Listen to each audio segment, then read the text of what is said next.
4.000 autopsias, pero esta lo cambió todo. El cuerpo de Adrian Holt parecía suicidio hasta que encontró múltiples marcas de estrangulación. Luego, las paredes empezaron a golpear. Susurros llenaron la oscuridad. ¿Quién orquestó esta muerte perfecta?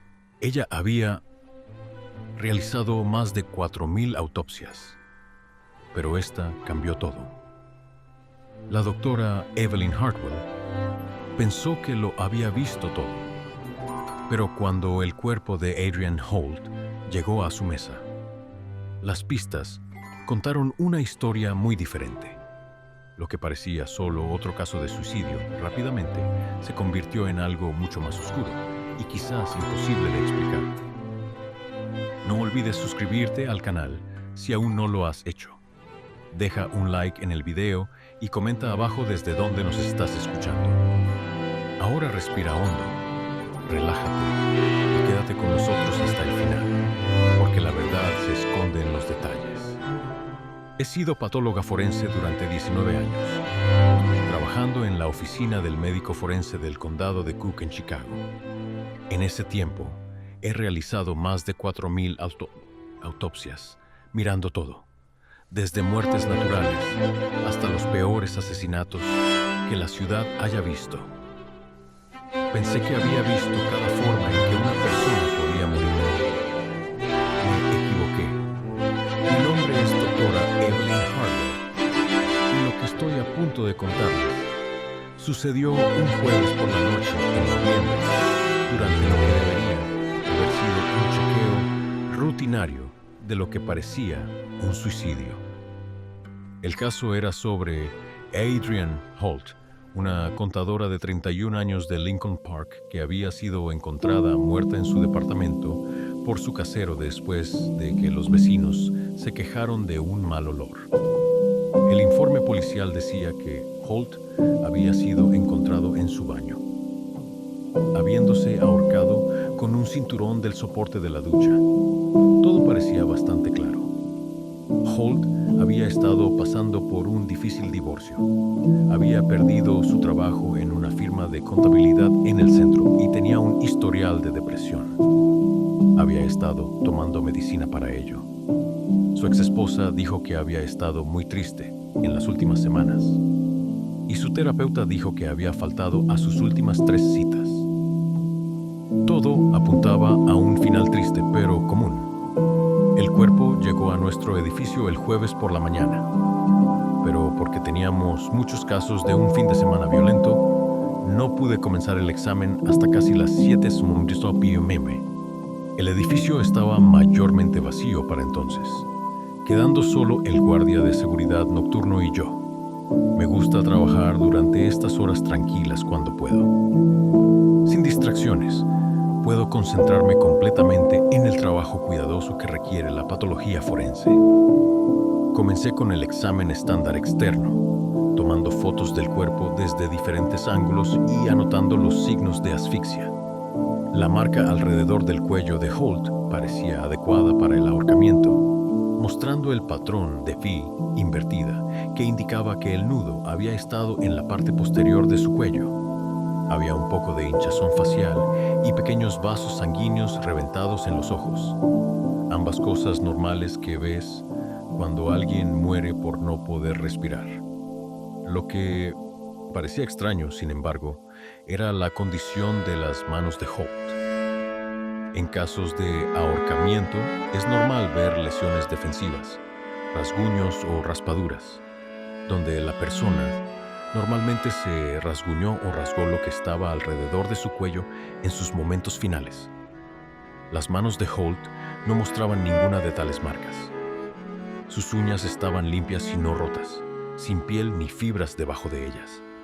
Para alguien que supuestamente luchó contra un cinturón alrededor de su cuello, sus manos eran sorprendentemente perfectas.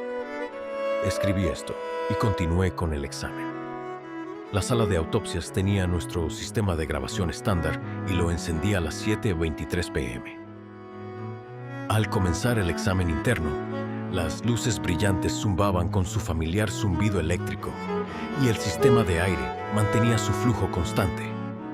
Todo era rutina, metódico, exactamente como debía ser. Hice el corte en Key estándar y comencé a mirar los órganos internos de Holt. Su corazón no mostraba signos de enfermedad. Sus pulmones estaban limpios y su hígado lucía normal para un hombre de su edad. Pero a medida que avanzaba, comencé a notar pequeños detalles que no encajaban del todo con una simple historia de suicidio. El contenido del estómago de Holt mostró que había comido una comida completa en las 2 a 3 horas antes de su muerte. Esto es inusual para alguien que planea matarse. La comida parecía comida china para llevar y no había señales de alcohol o drogas en su sistema, excepto por los antidepresivos prescritos, que estaban en niveles normales. La mayoría de las personas que piensan en el suicidio o no comen en absoluto, o beben alcohol o toman drogas para aliviar su dolor mental. Aún más desconcertante era su vestimenta. Holt había sido encontrado usando una camisa blanca limpia, pantalones planchados y zapatos lustrados, no la ropa casual que podrías esperar de alguien que pasara su último día en casa. Su ropa no mostraba signos de lucha, sin arrugas ni rasgaduras que pudieran indicar que había estado sometido o luchando contra un atacante. Estaba mirando el cuello de Holt más de cerca cuando noté algo que me hizo detenerme. La marca del ahorcamiento, aunque parecía adecuada, mostraba un patrón inusual. La mayoría de las víctimas de ahorcamiento que usan un cinturón crean una marca que cambia en profundidad y ancho a medida que la textura del cinturón presiona contra la piel. La marca de Holt era notablemente uniforme, como si la presión se hubiera aplicado de manera uniforme alrededor de su cuello. Tomé fotos de la marca desde diferentes ángulos y la medí. La profundidad era la misma alrededor, algo que nunca había visto en un caso de ahorcamiento. Era posible que el cinturón se hubiera posicionado perfectamente y que el peso de Holt hubiera distribuido la presión de manera uniforme, pero parecía poco probable. A medida que continuaba el examen, me di cuenta de un pequeño cambio en el ambiente de la sala de autopsias. La temperatura parecía haber bajado un poco, aunque el termómetro digital aún marcaba 20 grados Celsius. El aire se sentía más pesado de alguna manera, más opresivo, como si se acercara una tormenta. Revisé el clima en mi teléfono, pero se predecían cielos despejados para la noche. Estaba retirando el cerebro de Holt para su examen cuando escuché el primer sonido que no debería haber estado allí. Era tenue, apenas audible por encima del zumbido del sistema de aire. Un suave golpeteo, rítmico y deliberado. Detuve mi trabajo y escuché con atención, pero el sonido había cesado. Volví al examen, cortando cuidadosamente el cerebro de Holt para buscar signos de lesión o enfermedad. El tejido lucía normal, sin signos de sangrado, hinchazón u otros problemas que pudieran explicar su muerte. Pero a medida que trabajaba, el sonido del golpeteo regresó, más claro esta vez. Parecía venir de algún lugar dentro de las paredes de la sala de autopsias, un ritmo constante que me recordó al código Morse. Intenté ignorar el sonido y concentrarme en mi trabajo, pero se volvía cada vez más difícil concentrarme. El golpeteo comenzaba y paraba en diferentes momentos, a veces durando varios minutos, a veces solo unos pocos segundos. No había un patrón que pudiera descifrar, ninguna fuente obvia que pudiera encontrar. Estaba mirando las manos de Holt más de cerca bajo aumento cuando hice otro descubrimiento inquietante. Aunque sus uñas no mostraban signos de lesiones defensivas, había pequeñas marcas de punción en las yemas de sus dedos. 8 pequeñas heridas, 4 en cada mano, posicionadas exactamente donde las uñas habrían presionado contra la piel si sus manos hubieran estado apretadas en puños. Las heridas eran apenas visibles a simple vista, pero bajo el microscopio estaban claramente allí. Parecían ser autoinfligidas, como si Holt se hubiera hundido las uñas en sus propias palmas con tremenda fuerza. Pero no había marcas coincidentes en sus palmas, ninguna prueba de que sus uñas realmente hubieran atravesado la piel allí. Documenté estos hallazgos con fotos y notas detalladas, aunque no estaba segura de qué hacer con ellos. Las marcas de punción sugerían que Holt había sentido un estrés o dolor extremo en sus momentos finales, pero su ubicación y patrón no coincidían con ningún escenario que pudiera imaginar con la evidencia física. El sonido del golpeteo había cambiado a algo más complejo.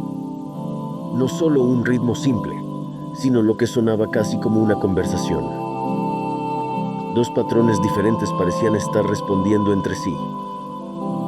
Uno provenía de la pared detrás de la mesa de examen, el otro de algún lugar cerca del techo. Me encontré escuchando estos sonidos en lugar de concentrarme en mi trabajo, tratando de descifrar algún significado en su interacción. A las 9:15 p.m. hice un descubrimiento que cambió toda mi comprensión del caso.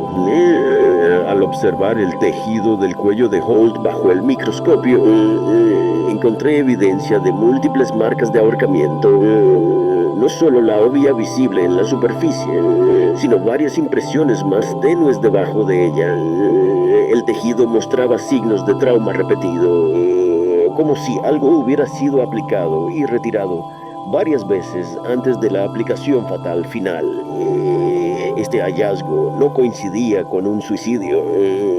Alguien que se ahorca no practica típicamente el acto varias veces. El patrón sugería que Holt había sido sometido a episodios repetidos de estrangulación, o posiblemente como forma de tortura antes del último ahorcamiento que lo mató. Inmediatamente llamé al detective Vincent Dorsey, el oficial de investigación en el caso, para informarle mis hallazgos. Dorsey era un detective experimentado, con 23 años en la fuerza, alguien con quien había trabajado en docenas de casos. Escuchó mi informe inicial sin interrupciones, luego hizo varias preguntas puntuales sobre la evidencia. ¿Estás diciendo que esto no fue un suicidio?, preguntó Dorsey. Estoy diciendo que la evidencia física no apoya esa conclusión, respondí. Las múltiples marcas, la ausencia de lesiones defensivas, la condición de su ropa, nada de eso encaja con el patrón típico de un suicidio por ahorcamiento. Dorsey se quedó callado un momento. La escena estaba limpia, Doc, sin signos de lucha, sin evidencia de entrada forzada. Si alguien mató a este tipo, fue muy cuidadoso al respecto. Eso es lo que me preocupa, dije. Esto parece el trabajo de alguien con conocimiento de investigación forense, alguien que sabía cómo montar una escena para parecer un suicidio. Dorsey aceptó reabrir la investigación y prometió que el equipo de la escena del crimen revisaría nuevamente el apartamento de Holt. Pero cuando colgué el teléfono, me di cuenta de que mi examen estaba lejos de haber terminado. La evidencia física estaba contando una historia que no coincidía con la historia oficial y necesitaba documentar cada detalle si íbamos a construir un caso de asesinato. Regresé a la mesa de examen y continué mi trabajo, pero la atmósfera en la sala de autopsias se había vuelto cada vez más pesada. La temperatura parecía seguir bajando, aunque el termómetro seguía marcando normal. Los sonidos del golpeteo se habían vuelto más frecuentes y complejos, y me encontré mirando a mi alrededor en la habitación, medio esperando ver a otra persona allí. Estaba observando las uñas de Holt más de cerca cuando noté algo que me heló la sangre. Atascado marcado debajo de la uña de su dedo índice derecho. Había un pequeño pedazo de lo que parecía ser piel humana. Era barely visible, apenas una escama microscópica, pero definitivamente era tejido orgánico. Lo saqué con cuidado y lo preparé para un examen microscópico. Con un alto aumento, pude ver que era piel humana, pero mostraba características que no coincidían con el propio tejido de Holt. La estructura celular era diferente, sugiriendo que provenía de otra persona. Y esta fue la primera evidencia concreta de que Holt había estado en contacto físico con otra persona poco antes de su muerte. Si había arañado a su atacante, aunque fuera ligeramente, podría proporcionar evidencia de ADN que identificara a su asesino. Recolecté el pedazo de tejido y varias otras muestras para análisis de ADN, aunque sabía que los resultados no estarían disponibles durante varios días. Pero el descubrimiento me había dado nueva energía para continuar el examen en busca de otra evidencia que pudiera haber sido pasados por alto. Estaba tomando fotos del pedazo de tejido cuando las luces en la sala de autopsias parpadearon. Fue solo una interrupción momentánea, apenas perceptible, pero fue seguida por un cambio en el sonido del sistema de aire. El zumbido constante se volvió irregular, casi laborioso, como si el sistema estuviera luchando para mantener un flujo de aire adecuado. Verifiqué los controles ambientales, pero todo parecía estar funcionando normalmente. La temperatura era estable, la presión del aire estaba dentro de los límites normales y el sistema de filtración no mostraban códigos de error. Sin embargo, definitivamente algo había cambiado en la atmósfera de la sala. Continué mi examen, enfocándome en los órganos internos de Holt en busca de evidencia adicional de trauma. Su corazón no mostraba signos de enfermedad o lesión, pero había algo inusual en los patrones de acumulación de sangre. En un ahorcamiento típico, la sangre se asienta en las porciones inferiores del cuerpo debido a la gravedad, creando patrones característicos. La acumulación de sangre de Holt era inconsistente con la posición en la que supuestamente se había encontrado. El patrón sugería que su cuerpo había sido movido después de la muerte, reposicionado para crear la apariencia de un ahorcamiento. Esta era otra evidencia de que estábamos lidiando con un asesinato enmascarado como un suicidio. Estaba documentando estos hallazgos cuando escuché un nuevo sonido. No el golpeteo rítmico que había estado escuchando durante toda la noche, sino algo que sonaba casi como susurros. Era tan tenue que no podía estar segura de que realmente lo estaba escuchando, pero parecía provenir de algún lugar muy cerca de la mesa de examen. Detuve todo movimiento y escuché atentamente. El sonido estaba definitivamente ahí, una suave conversación que subía y bajaba, como si respirara o hablara en voz baja. Pero no había nadie más en la sala de autopsias, y el sonido no parecía provenir del sistema de aire ni de ninguna otra fuente mecánica. Intenté desestimarlo como cosas que uno oye por el cansancio y el estrés, pero los susurros continuaron, volviéndose gradualmente más distintos. No podía discernir palabras, pero definitivamente había un patrón en los sonidos, un ritmo que sugería lenguaje o comunicación. Decidí completar el examen lo más rápido posible y salir del edificio. La acumulación de cosas extrañas, los cambios de temperatura, los sonidos de golpeteo, las luces parpadeantes y ahora los susurros me habían dejado genuinamente inquieta, aunque ninguna de estas cosas tenía explicaciones obvias. A medida que completaba mi examen y me preparaba para dejar la sala de autopsias, los sonidos de susurros parecían intensificarse. Provenían de múltiples direcciones ahora, como si varias personas estuvieran teniendo conversaciones silenciosas justo fuera de mi rango de audición. Pero cada vez que intentaba concentrarme en los sonidos, desaparecían, dejando solo el familiar zumbido del sistema de aire. Terminé mi documentación a las 11:47 p.m. Y sellé el cuerpo de Holt para su almacenamiento a la espera de la finalización de la investigación.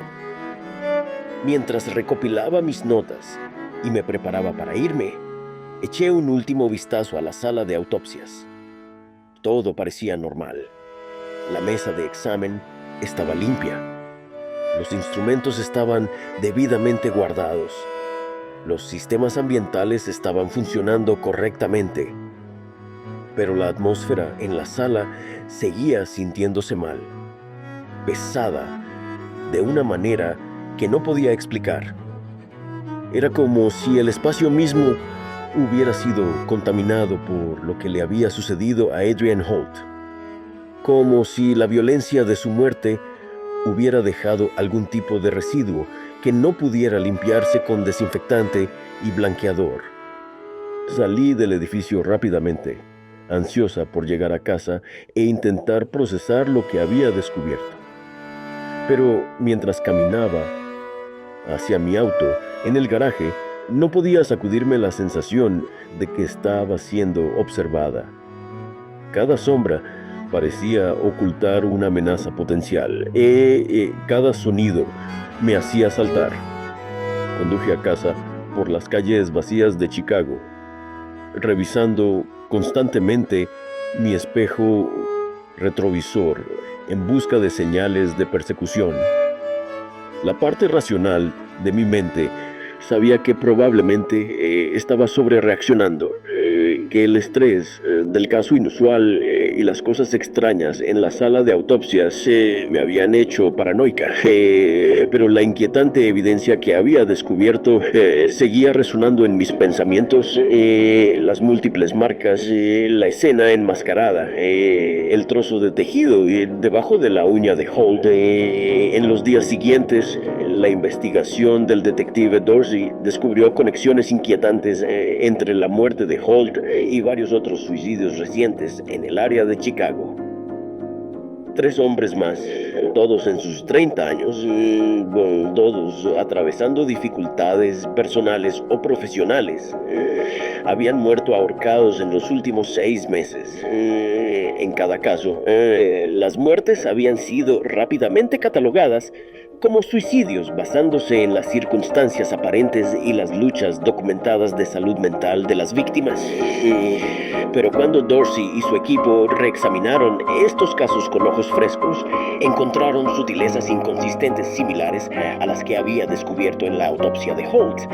Uñas limpias, donde las lesiones defensivas deberían haber estado presentes, patrones inusuales de acumulación de sangre, ropa demasiado ordenada para alguien que supuestamente había luchado contra algo alrededor de su cuello. El análisis de ADN del trozo de tejido que había encontrado debajo de la uña de Holt regresó con una coincidencia con un hombre llamado Gabriel Rohr, un excontratista militar de 42 años, con un historial de violencia y una conexión con varios asesinatos no resueltos en otros estados. Rohr había estado en Chicago durante el periodo en que los 4 hombres habían muerto, y una investigación adicional reveló que había sido contratado por alguien para eliminar a estos objetivos específicos. Pero Rohr mismo fue encontrado muerto en una habitación de motel en el lado sur de Chicago antes de que pudiera ser arrestado. Al parecer, había sobredosis de heroína, aunque no tenía historial de consumo de drogas, y las circunstancias de su muerte eran tan sospechosas como las de sus víctimas. La investigación finalmente reveló que los 4 hombres habían estado involucrados en un esquema de fraude financiero que le había costado a su empleador, una importante firma de inversiones, millones de dólares. Alguien había decidido que el sistema legal no se movía lo suficientemente rápido para castigarlos y había contratado a Rohr para eliminarlos uno por uno, haciendo que sus muertes parecieran suicidios provocados por culpa y vergüenza. El cerebro detrás de los asesinatos nunca fue identificado. La investigación rastreó los pagos a Rohr a través de una serie de empresas fantasma y cuentas offshore, pero la pista se enfrió antes de llegar a la fuente real. Quienquiera que hubiera ordenado las muertes había cubierto sus rastros con la misma atención meticulosa al detalle que había caracterizado los asesinatos mismos. El caso fue cerrado oficialmente como una serie de asesinatos cometidos por Gabriel Rohr, quien posteriormente había muerto de una aparente sobredosis de drogas. Pero sabía que el verdadero asesino aún estaba ahí fuera, alguien con los recursos y conexiones para planear un esquema tan elaborado y luego desaparecer sin dejar rastro. Lo que más me perturbaba del caso no era solo la naturaleza calculada de los asesinatos, sino la realización de lo fácil que podrían haber pasado desapercibidos. Si no hubiera notado las sutilezas inconsistentes en la autopsia de Holt, si no hubiera sido lo suficientemente minuciosa en mi examen, estas muertes habrían seguido clasificándose como suicidios. El verdadero asesino habría logrado su objetivo de eliminar a los conspiradores del fraude mientras evitaba cualquier consecuencia legal. La experiencia cambió cómo abordo cada caso que llega a nuestra instalación. Presto más atención a los detalles que podrían parecer poco importantes. Busco más cuidadosamente evidencia que no encaje con la historia obvia. He descubierto 3 casos más en el último año donde muertes inicialmente clasificadas como suicidios mostraron signos de ser asesinatos enmascarados, aunque ninguno tan elaborado o bien planeado como el caso de Holt. Pero lo que más me atormenta de esa noche en la sala de autopsias no son los descubrimientos forenses o la investigación criminal que siguió.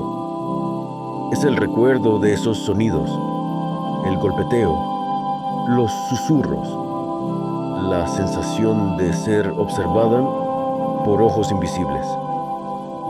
He trabajado en cientos de casos desde entonces. He pasado incontables horas sola en esa misma sala de autopsias, pero nunca he experimentado nada como lo que sucedió durante el examen de Holt, ni he intentado racionalizar esas cosas como alucinaciones inducidas por el estrés, como el producto del cansancio y la naturaleza inquietante del caso. Pero en el fondo, no puedo sacudirme la sensación de que había algo más presente en esa sala esa noche. Algo que quería que se contara la historia de Holt, que su asesinato fuera descubierto e investigado.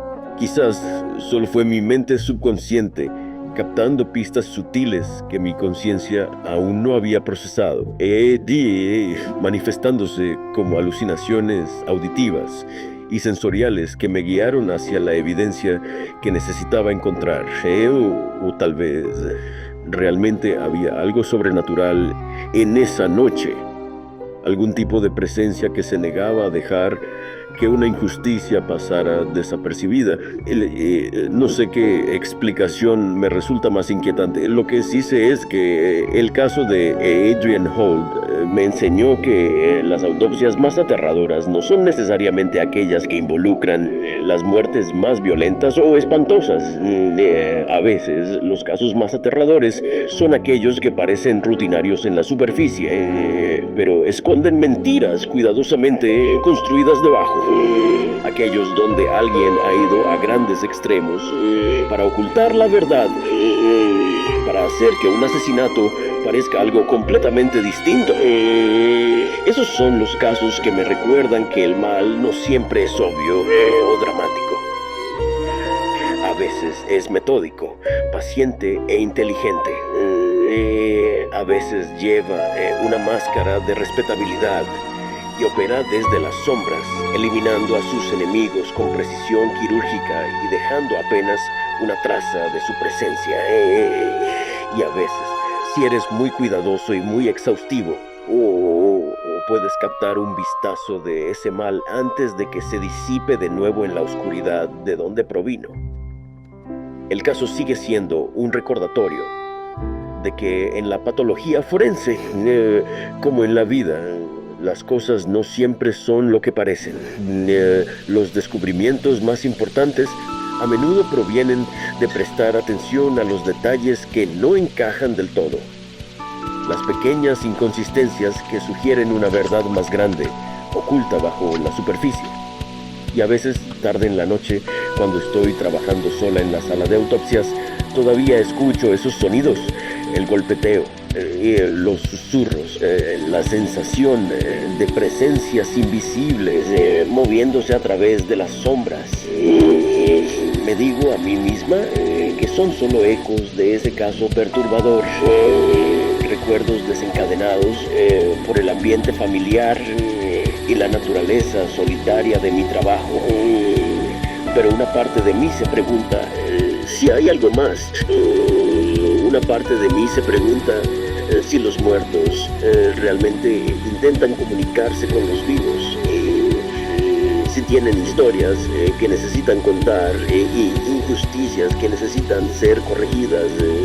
Si eso es cierto, entonces estoy escuchando y seguiré escuchando una autopsia a la vez hasta que cada historia haya sido contada y cada verdad haya sido revelada, porque al final eso es de lo que realmente se trata la patología forense, dar voz a quienes ya no pueden hablar por sí mismos y asegurarse de que su último testimonio sea escuchado por aquellos que tienen el poder de buscar justicia en su nombre, incluso cuando ese testimonio viene en susurros desde las sombras, en sonidos de golpeteo desde paredes vacías, en la acumulación de pequeños detalles que no suman del todo a la conclusión obvia, especialmente entonces.